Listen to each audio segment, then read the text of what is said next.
السلام علیکم ورحمۃ اللہ تعالی وبرکاتہ۔ حضرات گرامی، سب سے پہلے تو بڑی خوشی اور مسرت کی بات یہ ہے کہ جیل بھرو آندولن کے تعلق سے لوگوں کے اندر ایک اچھا رجحان اور بہت پازیٹیو رسپانس لوگوں سے آ رہے ہیں، مختلف شہروں سے، مختلف علاقوں سے، بلکہ بعض ایسی جگہوں سے بھی فون آ رہے ہیں کہ جہاں پر کوئی رہنمائی کرنے والے علماء نہیں ہیں، تو وہ یہاں تک تیار ہیں کہ ہم دلی آ کے آپ کے ساتھ اریسٹ ہوں گے۔ اللہ تعالیٰ ان سب کے جذبے کو سلامت رکھے، اور جو علماء اس میں بہتر طریقے سے اپنا کردار ادا کر رہے ہیں، چاہے وہ تحریر کے ذریعے یا تقریر کے ذریعے، یا ائمہ کرام جو رہنمائی کر رہے ہیں، لوگوں کی ذہن سازی کر رہے ہیں، وہ سب قابل مبارکباد ہیں کہ تحفظ ناموس رسالت کے اس عظیم مشن میں وہ اپنا حصہ دے رہے ہیں۔ اللہ تعالیٰ سب کی خدمات کو قبول فرمائے۔ ساتھ ہی کچھ لوگوں میں کنفیوژن بھی ہے کہ یہ جیل بھرو آندولن کیسے ہوگا۔ بعض لوگ اس کو ایک پروٹیسٹ کی طرح سے دیکھ رہے ہیں کہ ہم کہیں جا کے دھرنا دیں گے، پروٹیسٹ کریں گے، اور لیکن اس کا انداز تھوڑا مختلف ہے۔ ہونا یہ ہے کہ ہر شہر میں جو لوگ اکٹھا ہو جائیں تو کسی ایک ذمہ دار کی طرف سے وہاں کے ڈی ایم کو یا ڈی سی پی کو ایک لیٹر بھیجا جائے گا، جس کا فارمیٹ انشاءاللہ ہم جاری کریں گے۔ وہ لیٹر بھیجا جائے گا کہ میں فلاں دن میں فلاں وقت میں 21 رمضان المبارک 4 مئی کو دوپہر 12 بجے آپ کے آفس پہ آ کے اپنے ساتھیوں کے ساتھ گرفتاری دوں گا۔ اس طرح کا ایک لیٹر جاری کیا جائے گا، اور لیٹر جاری کرنے کے بعد پھر اس تاریخ میں پہلے سے لسٹ تیار ہو جائے گی۔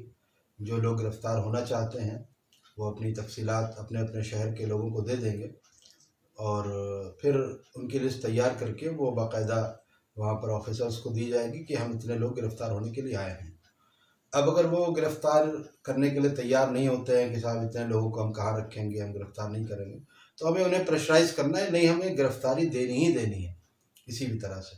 اگر وہ نہیں کرتے ہیں تو پھر ہم وہیں پر پروٹیسٹ میں بیٹھ جائیں گے، اور پھر کچھ ایسے لوگ ہوں گے ہمارے جو بیکنگ کرنے والے لوکل لیول پر، وہ بھی تیار ہونے چاہیے، تاکہ جب لوگ پروٹیسٹ میں بیٹھ جائیں تو پھر ان کے لیے بہت سی چیزوں کی ضرورتیں ہوں گی، وہ لوگ اس کو پیچھے سے کریں۔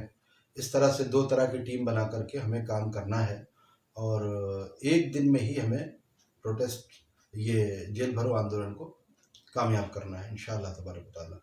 تو اس طرح سے باقی ہر طرح کی مزید جو بھی چیزیں ہوں گی ان کو گائیڈ لائن جاری کی جاتی رہیں گی۔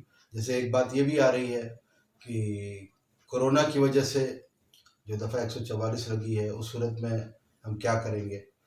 تو ہم تو جیل بھرو آندولن کرنے جا رہے ہیں، اور اس میں رہی بات کی کورونا کی وجہ سے، تو جو سوشل ڈسٹینسنگ کا ہے، ہم سوشل ڈسٹینسنگ کے ساتھ جا کے وہ دیں گے، گرفتاری دیں گے، ماسک لگا لیں گے، یہ سب کر لیں گے، لیکن ہم بہرحال گرفتاری دیں گے۔ اس کے لیے کوئی بھی چیز آڑے نہیں آئے گی انشاءاللہ تعالی، ہمیں دینا ہے۔ آخر میں اپنے تمام ان احباب سے یہ کہوں گا کہ ہم جب حضور کی عزت و عظمت کے لیے گرفتاری دینے کے لیے جا رہے ہیں تو ہمیں اپنی ہر قربانی کے لیے تیار رہنا ہے، کیونکہ کانسٹیٹیوشن نے تو ہمیں رائٹس دیے ہیں کہ ہم گرفتاری بھی دے سکتے ہیں، پروٹیسٹ بھی کر سکتے ہیں، لیکن اس وقت کی یہ جو ظالم و جابر حکومت ہے وہ کسی کے ساتھ بھی کیسا بھی کر سکتی ہے۔ تو میں کسی کو بھی اندھیرے میں نہیں رکھنا چاہتا کہ کوئی میٹھی میٹھی باتیں کروں کہ نہیں صاحب کچھ نہیں ہوگا۔ نہیں صاحب، ہم تو جا رہے ہیں، قانونی طور پر آگے بڑھ رہے ہیں، لیکن ہو سکتا ہے کہ ہم پر ظلم کیے جائیں، تو ان مظالم کا سامنا کرنے کے لیے ہمیں تیار رہنا پڑے گا۔ ہمیں یہ بتانا پڑے گا کہ باطل سے ڈرنے والے ایاس ماں نہیں ہم، 100 بار کر چکا ہے تو انتہا ہمارا۔ تو ہمیں ہر محاذ کے لیے تیار رہنا ہے، یہ اپنا ذہن بنانا ہے، اور بالخصوص ہمارے نوجوان جو اس مہم کے لیے تیار ہو رہے ہیں ان سے میں یہ کہوں گا کہ وہ اپنے اہل خانہ کی، اپنے والدین کی، بیوی بچوں کی ذہن سازی کریں کہ ہمیں تم بہت عزیز ہو، بہت محبوب ہو، لیکن حضور کی عزت و عظمت ہے تبھی سب کچھ ہے۔ اگر حضور کی عظمت محفوظ نہیں ہے تو تم بھی ہمارے لیے کس کام کی۔ ہمارے لیے ہمارے نبی کی عظمت سب سے اہم ہے، اس لیے ہم جائیں گے، آپ خوشی خوشی ہمیں رخصت کرو، خوشی خوشی ہمیں اجازت دو۔ تو اس سے یہ بھی نہ ہو کہ والدین کی نافرمانی کر کے جا رہے ہیں، ان کی ذہن سازی کریں اچھے طریقے سے۔ جب ذہن سازی کر دیں گے تو انشاءاللہ مسائل نہیں رہیں گے، اور ہم آگے بڑھیں گے انشاءاللہ، کامیابیاں ہمارے قدموں کو چومیں گی۔ ایک بات اور بتا دوں کہ یہ جو جیل بھرو آندولن ہے، یہ کوئی لاسٹ نہیں ہے، بلکہ ہمارا ایک اسٹیپ ہے۔ جیسے ہم نے پہلا اسٹیپ لیا، کمپلینٹ کی، ایف آئی آر کرائی، ایف آئی آر کے بعد میمورنڈم دیے، احتجاج کیے، تو اب اسی ایک سیکوینس کا یہ اسٹیپ ہے۔ یہ ضروری نہیں کہ اسی سے ہمیں سب کامیابی مل جائے گی، لیکن بہت کچھ امیدیں وابستہ ہیں کہ ہم اس کے ذریعے سے بہت کچھ اپنے آئینی حقوق کو پانے کے لیے راستے تلاش کر رہے ہیں، اور امید ہے کہ بہت کچھ ملے گا۔ اور اگر اس سے بھی نہیں ہوا تو ہم آگے کا بھی کوئی محاذ سوچ سکتے ہیں انشاءاللہ تبارک تعالیٰ۔ تو ہمیں اپنے نبی کی عظمت کے لیے ہر صورت میں کوشش کرنی ہے، جدوجہد کرنی ہے۔ ہمیں یہ نہیں سوچنا ہے کہ صاحب اب تو ہم جائیں گے۔ اب بعض لوگ یہ بھی ہیں کہ صاحب گرفتاری کے نام پہ ڈر رہے ہیں۔ وہی لوگ گروپوں میں میسج کیا کرتے تھے کہ جو جان مانگو تو جان دیں گے، جو مال مانگو تو مال دیں گے۔ تو ایسا نہیں، آج اسی کو زمین پر اتارنے کی ضرورت ہے۔ آج میدان عمل میں آنے کی ضرورت ہے۔ آپ میدان عمل میں آئیے، پھر دیکھیے کہ ہم باطل سے کیسے سامنے کھڑے ہو کے بات کرتے ہیں انشاءاللہ تعالی۔ اتنی بوکھلاہٹ ہے کہ پولیس جو ہے ہر جگہ فون کر کے پریشرائز کر رہی ہے، تو یہ کیوں ہو رہا ہے؟ ہماری کچھ نہ کچھ طاقت بڑھ رہی ہے، اور ہم حکومت کو بھی محسوس ہو رہا ہے، اور وہ ہمیشہ دبانے کی کوشش کر رہے ہیں۔